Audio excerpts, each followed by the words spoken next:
I worked with a girl last year. I worked with several people, but one of them, she had an OnlyFans page, apparently. Uh, I didn't know what the hell it was. And some of the women that worked there, they sort of took me to one side and said, "This is what it is." I was like, all right, okay. I wouldn't have paid you tums, but each to their own. But it kind of got me thinking. And one of the things is people really have a bit of a problem meeting people and just talking to them. And one of the things that my daughter said this to me once, said, "Oh, how do you meet people and start conversations?" And I said, "Just go over to that person over there in Tesco, talk to them." She said, "I can't." I said, "Oh, I'll show you."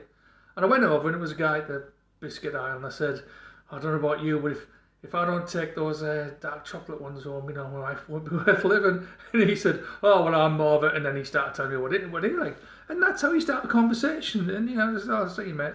And I went back and says, "Go on, you give it a go." And she said, I can't. And I was like, "No, you can. What's the problem?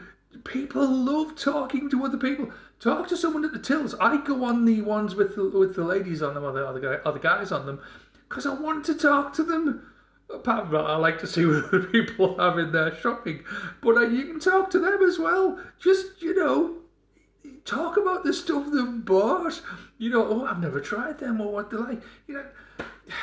People love talking to other people. And we seem to have raised a generation of people that want to hate the parents. I mean, it's all this Marxist claptrap. But you taught to hate your parents, hate what they stood for. They stood for great things. I loved my parents. They weren't around long enough, but I loved them. Really didn't have an awful lot to do with my grandparents. I only knew one of them. But they had a hard time as well, and they seem to think for some reason they're being told that boomers had a wonderful time. No, we didn't. We really didn't. I had a tin bathroom, 5 outside toilet, and all that stuff. Don't tell me it was so great. They haven't got a clue. They really haven't. But they're brainwashed. But part of that thing is not talking. But they'll do this. They're on the phones. They'll sit with each other on a wall, texting each other.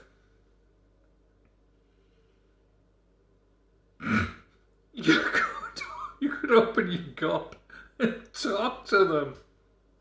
But no. So it is a bit of an endemic problem. But my solution, and I'm seriously saying this to anyone that has a problem in that area, just talk to someone.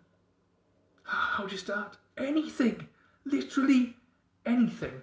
The British thing is you talk about the weather. Because we do. But we also say, all right, as you're passing. And if I'm not all right, I tell them I'm not all right. You see look at it, "Oh, I didn't really want you to answer that." And you go, well, but you kind of gauge it. But you can think of anything. And if you're in a paint shop, start talking about colours. If you're in a food shop, talk about the food. The situation lends itself to actually chatting, and that makes you a lot healthier appear. And it gives you more tools to your box so that you can pull one out every now and again and start communicating with other people. And it has such a good knock-on effect in the rest of your life. I highly recommend it. Please start talking to people. Leave a comment. I'll talk to you.